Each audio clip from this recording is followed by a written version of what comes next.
और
अमेरिका को मैकडोनाल्ड, रिटा नेपाली।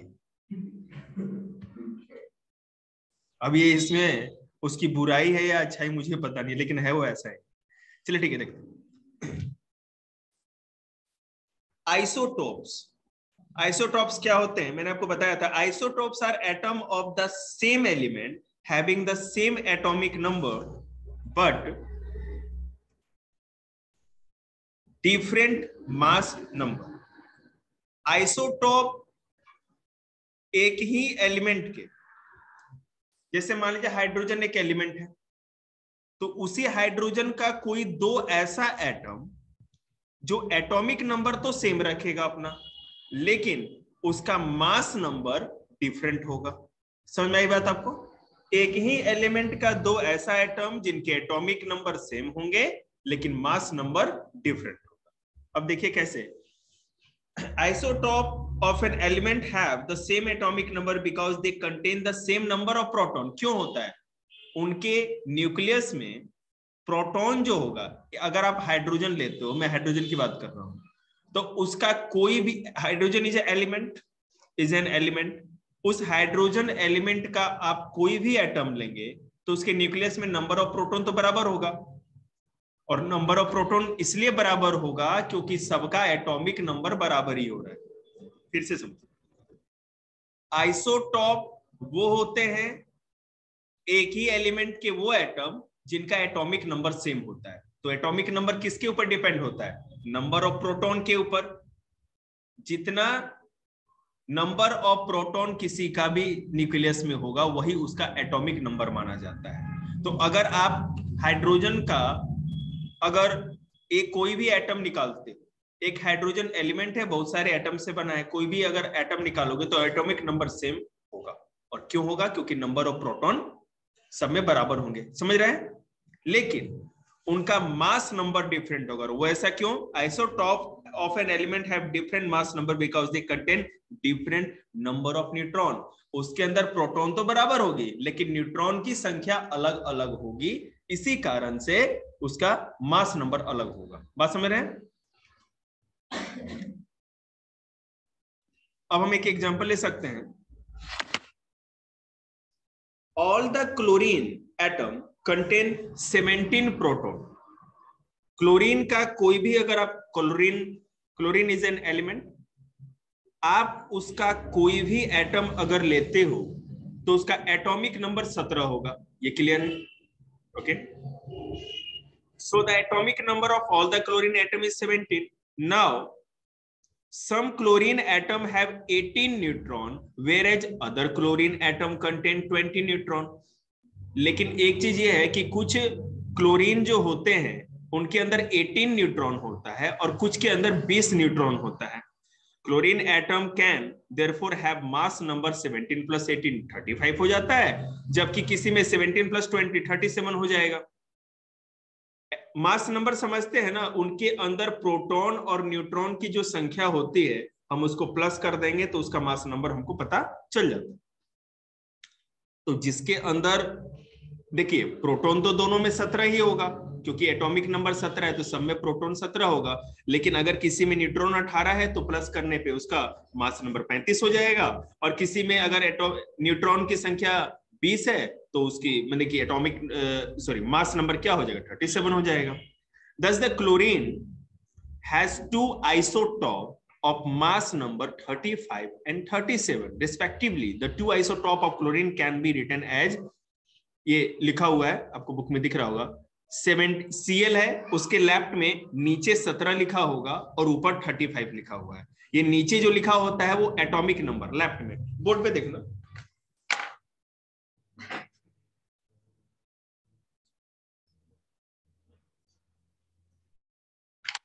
जैसे मान लीजिए क्लोरीन है तो यहाँ पर 17 लिखा होगा और यहाँ 35।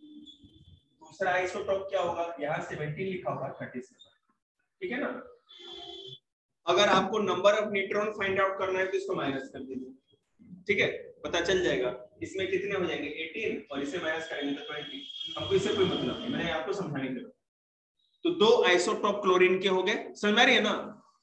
न्यूट्रॉन में अगर अलग अलग नंबर ऑफ न्यूट्रॉन होगा तभी उसका क्या हो सकता है, आइसोटॉप बन सकता है, जैसे कि क्लोरीन का है। और क्लोरीन के दो ही आइसोटॉप होते हैं, क्योंकि कुछ क्लोरीन में या तो 18 होते हैं नंबर ऑफ न्यूट्रॉन और कुछ में क्या होते हैं 20। इसी हिसाब से दो आइसोटॉप बन जाते हैं।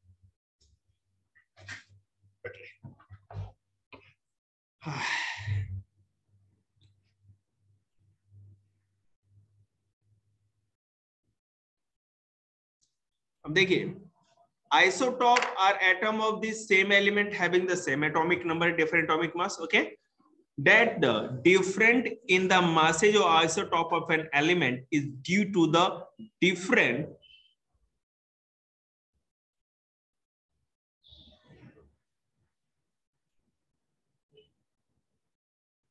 that the difference in the masses of isotope of an element is due to the difference number of neutron. ये तो हमको बता ही दिया मैंने आपको। किसी भी एलिमेंट के अगर आइसोटोप बन रहा है तो उन एलिमेंट के एटम्स के बीच में न्यूट्रॉन जो अलग अलग होगा उसी के ऊपर उसका आइसोटोप डिपेंड करता है। अगर अलग अलग होगा तभी होगा। एक एलिमेंट हो उसके अंदर का आप एटम निकालते हो, और ये तो क्लियर है ना कि प्रोटॉन तो हमेशा बराबर होते हो, तो कभी ज्यादा कम हो ही नहीं सकते। ठीक है, कम ज्यादा क्या होगा, तो न्यूट्रॉन होगा इलेक्ट्रॉन, तो न्यूट्रॉन कभी भी कम ज्यादा होगा तभी आइसोटोप बनेगा, नहीं तो नहीं बनेगा। अगर सेम रहेगा तो नहीं बनेगा।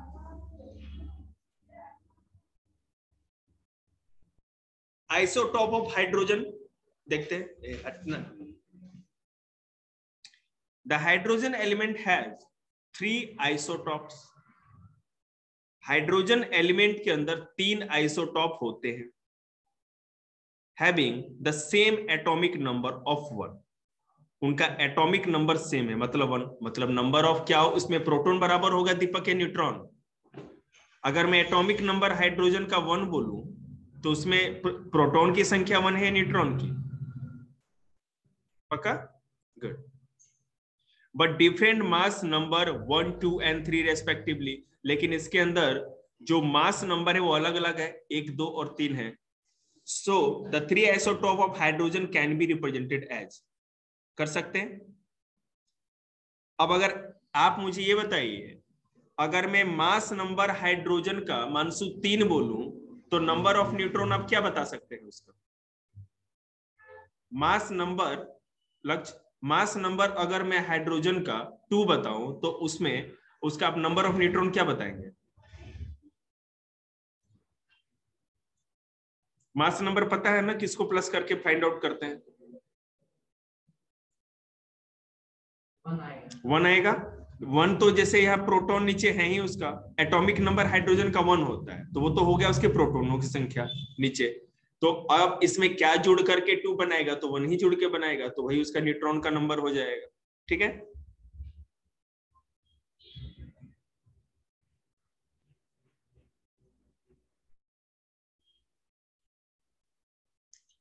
प्रोटियम, ड्यूटियम, ट्रिटियम, इस तरह के बहुत सारे हैं, इसमें आगे एग्जांपल दे रखा है। सबसे इंपॉर्टेंट पता है, आप जैसे अभी कल ये चैप्टर खत्म किया है मैंने, carbon and its compound. 9th, इस बार 10th क्लास में तो देखो बेटा मेरे को मौका नहीं मिला, लेकिन अभी आप लोग जब भी 10th में जाएंगे तो मैं डिलीटेड नहीं पढ़ाऊंगा, मैं सब कुछ पढ़ाऊंगा आपको। इलेक्ट्रिसिटी कल स्टार्ट किया था, उसमें क्या है, जो चैप्टर की आत्मा है ना, जो मेन चीज, वो तो कट के हो गया। अब बच्चे खुद का आते हैं, मैं भी सोचता हूँ कि भैया अगले को बोर्ड का पेपर देना है, मैं पूरा कराऊंगा तो कैसे होगा, लेकिन शुरू में अगर पूरा करा दिया तो क्या दिक्कत है।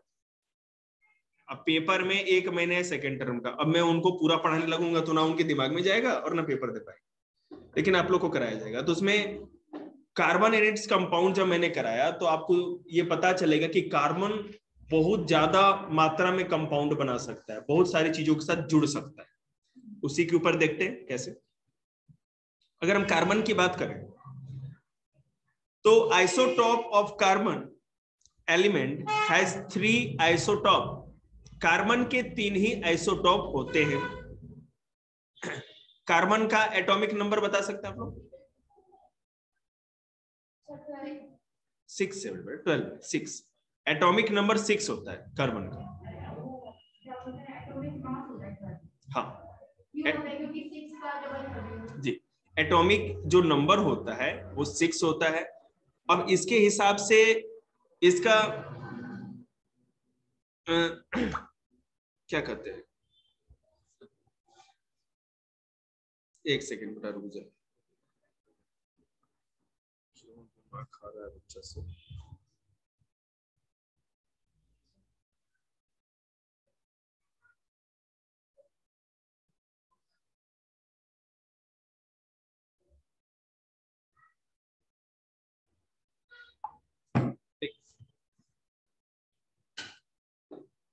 इसमें एटॉमिक जो डिफरेंस मास नंबर है 12 है, 13 है और 14 कार्बन का, समझ रहे हैं ना। अब मैंने आपको एटॉमिक नंबर नीचे दे दिया है तो आपको पता है कितना जोड़ करके ऊपर लेके आना है। अगर आपको एटॉमिक नंबर पता है, अगर मैं 12 कहूं तो नंबर ऑफ न्यूट्रॉन कितना हो जाएगा, ठीक है। और अगर मैं 13 कहूं तो दीपक, मास नंबर कार्बन के एक आइसोटॉप का मैं आपको 13 बता रहा हूं, एटॉमिक नंबर 6 है, तो नंबर ऑफ न्यूट्रॉन कितने होने चाहिए उसमें? सिंपल है यार, माइनस कर दो, 13 में से 6 को माइनस करेंगे क्योंकि 2 जुड़ के ही बना रहे हैं ना। टोटल मास नंबर में से जैसे ही एटॉमिक नंबर को माइनस कर देंगे ना तो आपको पता चल जाएगा नंबर ऑफ न्यूट्रॉन वहां पर कितने थे। चलिए, नियॉन का भी 3 आइसोटॉप होता है, ये तो कोई दिक्कत नहीं, तो आप देख भी लेंगे आगे चलते। तो आइसोटॉप तो क्लियर हो गया दिमाग में। प्रोटॉन और न्यूट्रॉन का जो सम होता है, जो जोड़ होता है, वही किसी भी एलिमेंट का क्या कहते हैं, सॉरी आइसोटॉप मतलब वही बनते हैं, ठीक है। और आइसोटॉप कौन बनेंगे, जब एक ही एलिमेंट के 2 एटम, 2 अलग अलग एटम एक दूसरे से मास नंबर में डिफरेंट होंगे लेकिन एटॉमिक नंबर में सेम।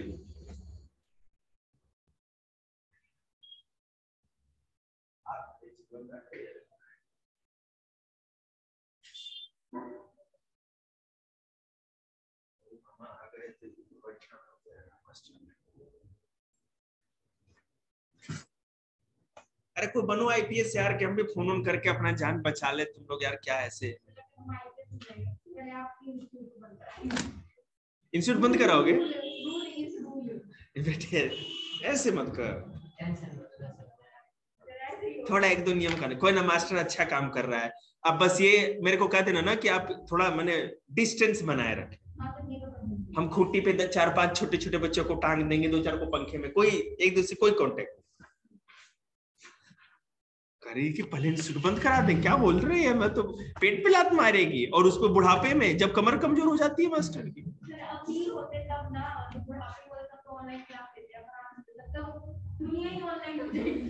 ये भी सही है। All the isotope of an element have identical chemical properties. अगर देखिए जितने भी एलिमेंट होते हैं सबके आइसोटोप तो हो नहीं सकते, कुछ के ही आइसोटॉप होंगे। अगर आइसोटॉप होते हैं तो उनकी जो केमिकल प्रॉपर्टी होगी वो भी आइडेंटिकल होगी। और वो कैसे? Identical chemical property of all the isotope of an element on the basis of their electron configuration। उनका इलेक्ट्रॉन कॉन्फ़िगरेशन जिस तरह से होगा उसी तरह से उनकी केमिकल प्रॉपर्टी होगी। पहले मैंने आपको बताया था, जैसे कि since all the isotope of an element have identical electronic configuration containing the same number of valence electron, उनके अंदर जो वैलेंस इलेक्ट्रॉन होगा सेम होगा। Therefore all the isotope of an element show identical chemical properties। मैं आपको समझाता हूं। एक एलिमेंट है, उसका जितना भी आइसोटोप आप बनाओगे या जो पॉसिबल है बनना, तो इलेक्ट्रॉनिक कॉन्फ़िगरेशन में एक चीज ये निकल के आएगी। जब इलेक्ट्रॉनिक कॉन्फ़िगरेशन कर लेते हैं आप, इलेक्ट्रॉन प्रोटॉन न्यूट्रॉन वाला जो भी सिस्टम होता है अरेंज करने का, उसमें बैलेंस इलेक्ट्रॉन हमेशा सेम होगा। ठीक है?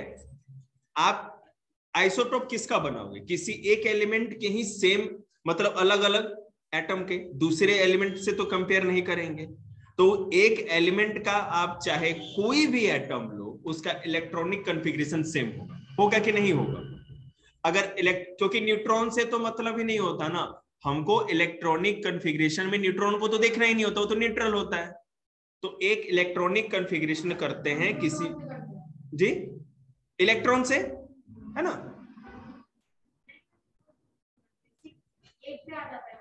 बेटा? तो प्रोटॉन और इलेक्ट्रॉन से हमको मतलब है, न्यूट्रॉन तो फिर भी न्यूट्रल रहता है। जी, मैं बता रहा हूं, मैं ये कह रहा हूं कि all the isotope of an element, एक एलिमेंट है उसका कोई भी आइसोटॉप हो तो उस एलिमेंट के ही अलग अलग एटम से उसका आइसोटॉप बना होगा।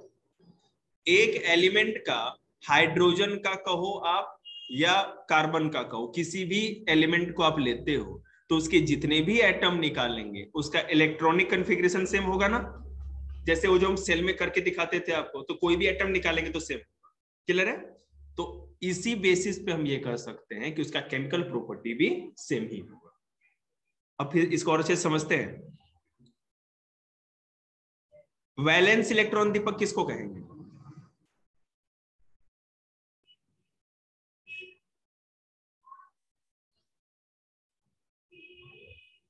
अगर मुझे याद है ना तो इसका मतलब निश्चित रूप से आपको भी याद होना चाहिए, क्योंकि इतना बैक में नहीं गया। वैलेंस इलेक्ट्रॉन सेल होते हैं ना, KLMNOP सेल, ये सब होते हैं ना, तो वैलेंस इलेक्ट्रॉन किसको कहें? आप बताइए, बताओ। हैं? लक्ष्य याद है आपको? अरे वो तो उसके आप ये बता रहे हो ना, कैपेसिटी बता रहे हो। बोल।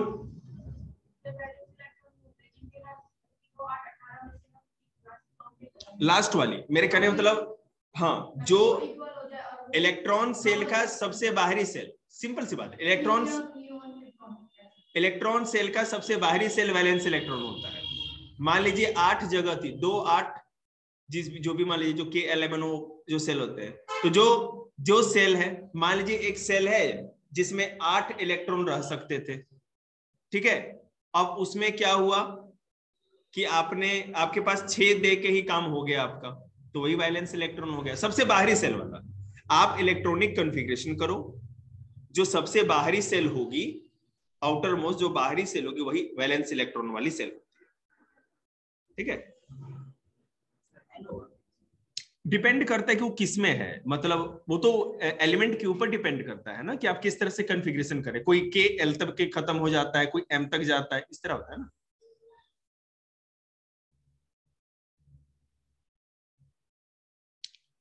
आप लोग स्ट्रक्चर ऑफ एटम का नोट्स किसने किसने लिखा है?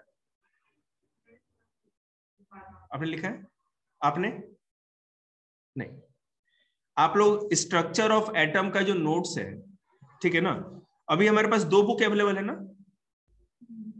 एक मेरी है, एक आपके पास। कौन सी बुक, कहां से आई? और ये बुक किसकी है? तो बुक का 2 बुक कैसे आ गई हमारे? एक फिजिक्स है, सॉरी। अच्छा, मैं ये कह रहा हूं, मेरी बात सुनिए आप लोग। मैं ये मान के ही चलता हूं ना कि आप इसलिए नहीं पढ़ रहे क्योंकि 9वीं में है ना आप पास करें, ये तो मैं मानता ही नहीं। आप साइंस और मैथ बेसिक एसएसटी में मैं कहां कहता हूं कि उतना नोट्स लिखिए, क्योंकि मुझे पता है आपसे हो भी नहीं पाएगा। मैं ये कह रहा हूं कि आपको साइंस में अभी इस तरह से पढ़ाई करनी है कि 10वीं 12वीं में कभी भी जाए तो आपको ये नहीं सोचना पड़े कि अरे यार हम क्या करें, अब हमें तो कुछ आता ही नहीं। जो ब्रॉड लाइन है ना, जब पढ़ते तो दिखते ब्लैक कलर मोटी लाइन में जो लिखा रहता है, ब्रॉड ब्रॉड मोटी ब्लैक कलर में, आपको बस वही लाइन अपने नोट्स में राइट डाउन कर देना और कुछ भी दिमाग नहीं लगना। ठीक है, मैं आपको 3 जनवरी तक का टाइम देता हूं। सैटरडे को बेटा स्कूल इंस्टीट्यूट बंद रहेगी, 1 जनवरी है, और 2 जनवरी को हमारी साधना का समय होता है रविवार। तो 3 जनवरी को मैं आपका नोट्स चेक करूंगा स्ट्रक्चर ऑफ एटम्स। ठीक है जी बेटा, आप अगर नहीं लिखेंगे ना तो मैं मान के चलूंगा कि आपने पढ़ाई नहीं की। जो चीज लिखी नहीं जाती वो पढ़ी नहीं जाती। ये एक तरह का आपका रिवीजन। लिखने से क्या समस्या है आपको?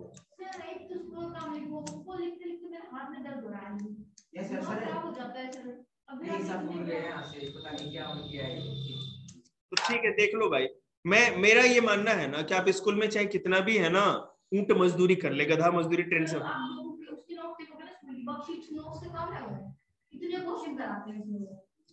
चलो ठीक है, मैं पूरी इज्जत के साथ अपनी बात को वापस लेता हूं। अब सुनिए, गलती हो गई हमसे।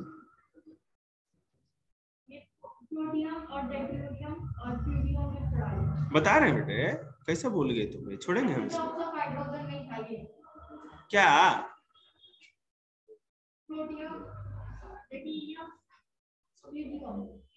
तो बेटे वो अलग अलग एलिमेंट है और उसी का ये बना हुआ है। आइसोटॉप क्या है, नंबर ऑफ प्रोटॉन क्या है, न्यूट्रॉन क्या है, इलेक्ट्रॉन क्या है, दे तो रखा है नीचे।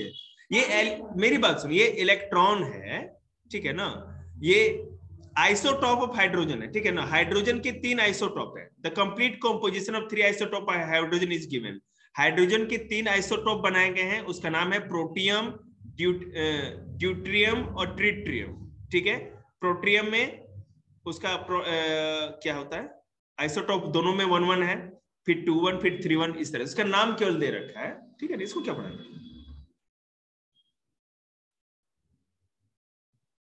चलिए,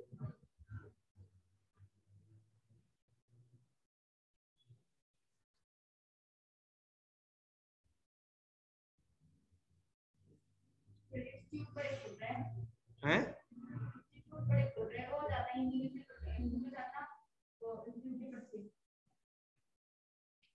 सब मास्टर का पेट काट देगा सब। कोई बात ना, हमारे पास तो 5 7 बच्चा भी रहेगा, दाल रोटी चलता रहेगा।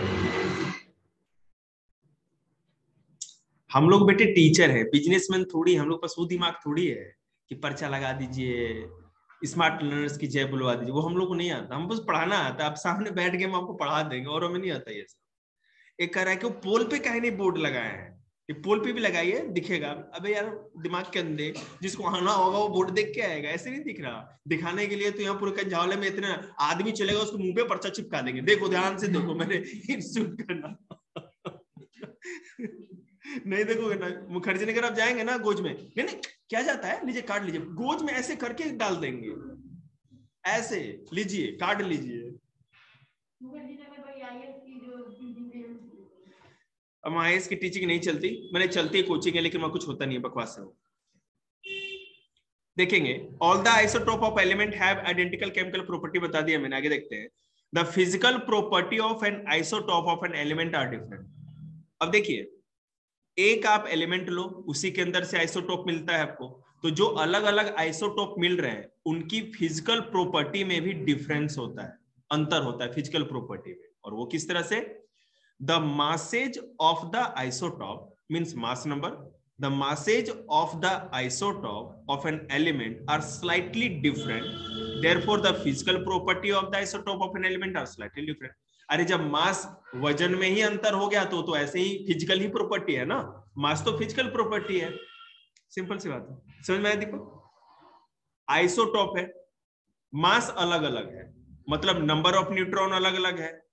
किसी भी एटम का जो मास या वेट होता है वो उसके न्यूक्लियस के ऊपर कंसंट्रेटेड होता है, मैंने बताया था ना। इसमें ग्राम में ही मेजर करते हैं हम लोग, यू माने एटॉमिक मास में, मतलब लेकिन वो ग्राम ही कहते हैं ना लोग। हाँ नहीं, ग्राम मोलिक्यूलर मास बेटा, ग्राम मोलिक्यूलर, ग्राम में मेजर करते हैं। नहीं नहीं नहीं, ऐसा ऐसा ऐसा नहीं होता। ओ सोना चांदी तोलने वाला तराजू यहाँ इस्तेमाल नहीं कर सकते। अभी नहीं कि गए दुकान पे ले जाके एटम तोल दिया। मैं आपको बता रहा हूँ, शुरू क्लास में ही बताया था आपको कि यहाँ पे है ना मेजर नहीं किया जाता वेट को, काउंटिंग करके how many numbers of proton और न्यूट्रॉन, इसके ऊपर काउंटिंग करके वो मेजर किया जाता है। और कार्बन का मैंने आपको एग्जांपल दिया था कि कार्बन के एटम से ही हम लोग कंपेयर, कार्बन 12 से कंपेयर करते हैं एटॉमिक मास से, पढ़ाया था मैंने इससे पहले। कार्बन 12 जो होता है ना हमारा, उसको स्टैंडर्ड यूनिट मानते हैं कि उसके एटम को एक बार कैलकुलेट कर लिया गया, उसी से कंपेयर करके हम लोग किसी भी एलिमेंट के एटम का मास या जो भी वेट आप समझो कैलकुलेट कर सकते हैं, नंबर ऑफ काउंट करके। जैसे मैं आपको बता, मेरी बात सुन लीजिए, एक एप्पल एवरेज में, एक एप्पल जैसे मान लीजिए कि 100 ग्राम की होगी, 100 ग्राम की है, ठीक है ना जी। हाँ 200 ग्राम कर लो, 200 ग्राम कर लो, कोई बात नहीं, मोटा एप्पल। तो आप है ना एप्पल ही वैसा लाते हैं, थोड़ा सा ना कटा फटा लेके आइए तो छोटे छोटे भी आ जाते हैं, हम लोग तो अपना औकात बताते हैं। तो उसमें क्या हुआ ना कि जैसे मान कुछ भी, मैं आपको समझाने के लिए बोल रहा हूँ कि 100 ग्राम या 200 ग्राम का एक एप्पल है, उसका वेट है। अगर उस एप्पल को जैसे पता है तो आप है ना टोकरी में पता लगा लिया, तो उससे क्या करेंगे हम लोग काउंट कर लेते कि कितने एप्पल, उसी हिसाब से उसका वेट बता देंगे, अगर हमारे पास ज्यादा काउंटिंग करने में झंझट है तो। बात समझ रहे ना, इस तरह से इसको समझ सकते हैं। एटम्स को सबको हम लोग वेट नहीं करते, काउंट करके उसका है ना हम लोग एटॉमिक मास बताते हैं। जैसे ये तो पता ही है, काउंटिंग करके तो बता रहे हैं हम लोग। जय श्री राम बोलते रहिए। तो फिजिकल प्रॉपर्टी दीपक जी समझे कैसे हो गया? सुनिए, एक एलिमेंट है, उसके अलग अलग आइसोटॉप, हाइड्रोजन का 1 2 3 3 आइसोटॉप बन रहा था। तो अलग अलग आइसोटॉप मतलब कि अलग अलग नंबर ऑफ न्यूट्रॉन होंगे। किसी भी एटम का जो मास या वेट होता है वो उसके नंबर ऑफ प्रोटॉन और न्यूट्रॉन पे डिपेंड करता है। तो अगर सेम हो गया तब तो आइसोटॉप ही नहीं बना, लेकिन अलग अलग है तो आप काउंट कर रहे हो और वेट भी करोगे तो फिजिकल प्रॉपर्टी है ना, वेट एक फिजिकल प्रॉपर्टी है ना, आप नाप करके पता लगा सकते हो। इसलिए reason for the fractional atomic masses of elements, ये फ्रैक्शनल एटॉमिक मास क्या होता है और एलिमेंट में ऐसा क्यों होता है।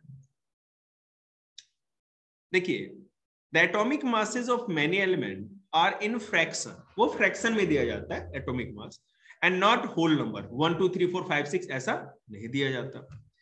For example the atomic mass of chlorine is 35.5 U, ठीक है। क्लोरीन का एटॉमिक मास जो होता है हम लोग 35.5 U बोलते हैं। U मतलब molecular mass, gram molecular mass को डिनोट करते हैं यू से, स्मॉल यू से। whereas that the copper is 63.5 U, the fractional atomic mass is, ये डेसिमल में है मतलब पता है ना कि फ्रैक्शन में बन जाएगा, इसको डेसिमल में मतलब लिखा गया। The fractional atomic masses of element are due to the existence of their isotope having different masses. Clear हो गया? एक अगर कोई भी एलिमेंट है उसका कोई आइसोटोप ही नहीं तो बिल्कुल आपको होल नंबर में मिल जाएगा उसका ग्राम मॉलिक्यूलर मास या एटॉमिक मास, ठीक है। लेकिन अब जैसे हाइड्रोजन या कॉपर या क्लोरीन, इसके अंदर जो क्लोरीन एक एलिमेंट है उसके अंदर पता है ना कि बहुत सारे आइसोटॉप होते हैं, तो अलग अलग आइसोटॉप मतलब अलग अलग मास नंबर होगा। आ रहा है समझ में? अलग अलग आइसोटॉप मतलब उसके मासेज भी अलग होंगे तभी तो आइसोटॉप बनेगा। इसी कारण से हम लोग उसका जो पूरा एटॉमिक मास होता है तीनों चारों या दो सबके एटॉमिक मास के बीच का रखते हैं कैलकुलेट करके, इसलिए उसको फ्रैक्शन में रखते हैं। क्लियर है? चलिए, श्री राम।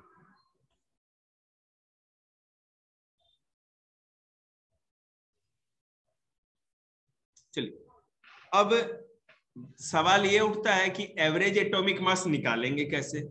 हमें पता है कि एक, जैसे क्लोरीन, क्लोरीन में 2 आइसोटॉप होते हैं, बोर्ड पे दिखाते हैं आपको, आप ये देख लो आरो भाई,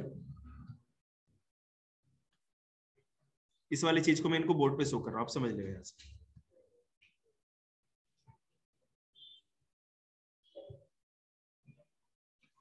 देखिए,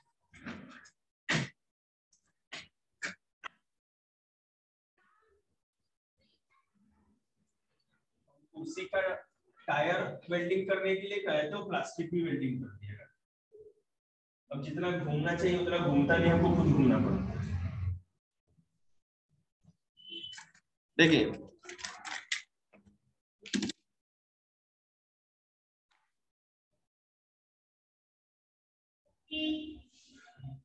अब क्लोरीन का 2 आइसोटॉप है। पहला आइसोटॉप आपने देखा है कि एक मैंने बोला था 35 मॉलिक्यूलर मास था, ठीक है, मास नंबर सॉरी, और दूसरे का क्या था 37, यही था ना। गुड।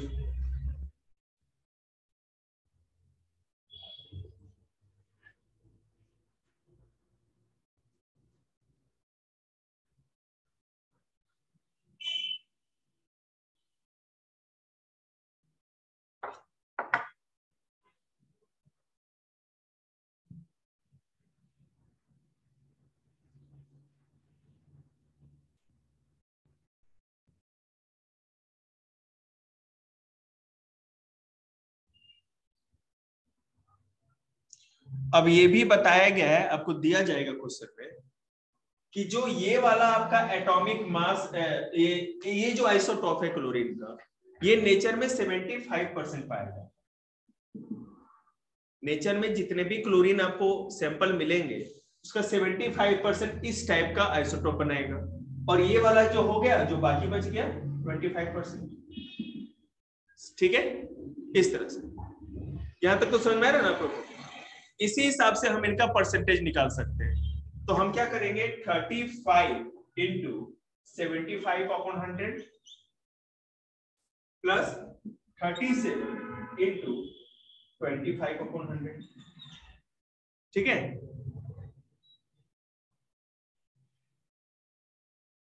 यहां पर कितना कैलकुलेट, 2625/100। एक सेकेंड, प्लस 925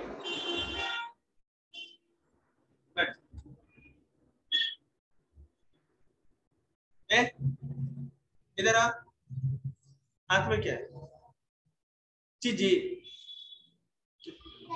मेरे को है ना गंध लग गई थी। अब इसको सॉल्व कर लेंगे तो पता चल जाएगा। मतलब देखिए, इसका average atomic mass of chlorine हम निकाल रहे हैं, average atomic mass of chlorine, ठीक है ना। एवरेज एटॉमिक मास ऑफ, इसी तरह सबका निकालेंगे। हाइड्रोजन का 3 था, हम 3 कर देंगे। इसमें क्लोरीन का 2 इस तरह से कॉन्फ़िगरेशन था, हम इस तरह कर देंगे, और इसको पूरा सॉल्व करेंगे तो निकल जाएगा। और इसको पूरा सॉल्व करने के बाद 26.25 U प्लस कितना है 9.25 आएगा।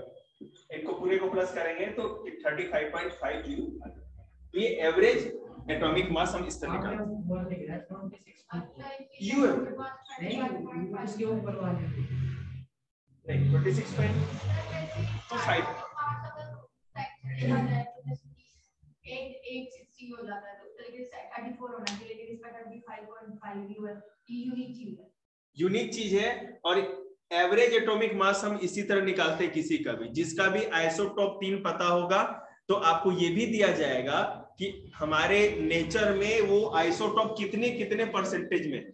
बात समझ रहे हैं ना, ये क्लियर होगा, वो दिया जाएगा। जैसे हमको 75-25% पता था, हमने कैलकुलेट कर लिया। मजा बहुत आ रहा है चैप्टर कराने में। चैप्टर तो बेटा देख केमिस्ट्री और है ना फिजिक्स ही है, बायोलॉजी भी अच्छा है, लेकिन उसे वही फिर राम कहानी रटते रहो काका चचा का नाम से।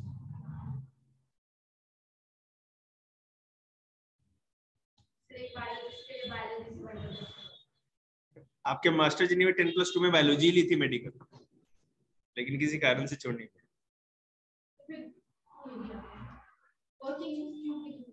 हाँ वही था।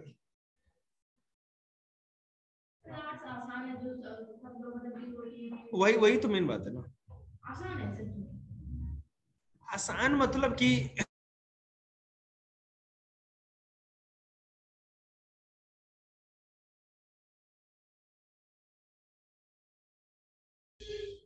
अपना कोटा पूरा कर ले। 52 हो रहा है, चलो बेटा अभी और भी कम हो जाएगा। एक सिंपल क्वेश्चन है,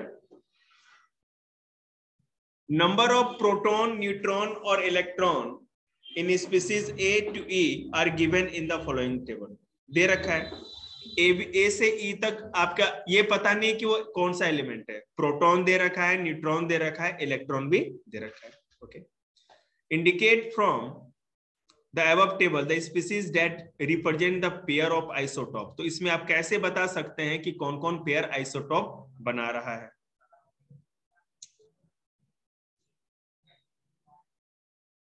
ठीक है, तो सिंपल सी बात है, जिसमें प्रोटॉन और न्यूट्रॉन सेम है वो आइसोटोप नहीं बना रहा है, और जिसमें सेम नहीं है वो आइसोटोप बना रहा है। क्लियर है ना? जस्ट चिल, आगे चलो। अच्छा कैसे बोलोगे तुम, यही तो करा ही रहे हैं।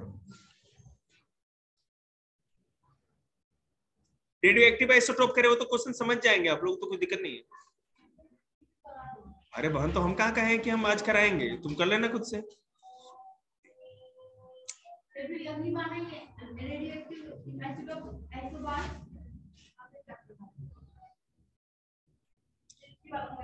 सुनिए मेरी बात, आइसोटोप और आइसोबार जो है ना, आप लोगों को करा देंगे। मैं आप लोगों से एक जानकारी लेना चाहता हूं कि आप लोग मैथ